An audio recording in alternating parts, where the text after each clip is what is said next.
Məsələn, demişdik ki, əhali, cəmaət və ictimaiyyət.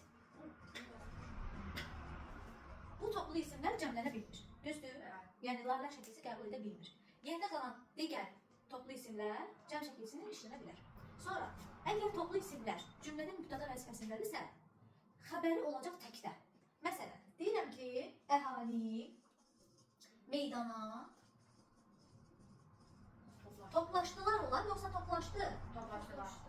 Yox, toplaşdı. Əhali nə etdi? Toplaşdı. Toplaşdılar ola bilməz. Mübtəda vəzifəsindədirsə toplu isim, xəbər təkdə olmalıdır.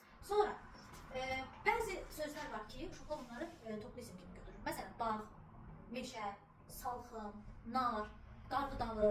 Niyə deyirlər ki, narın içində çoxlu dənələr var, qarğıdalının üstündə dənələr var, meşədə, nə bilim, meşədə çoxlu ağaclar var, nələr var, toplu isim kimi götürürlər. Yəni bunlar nədir?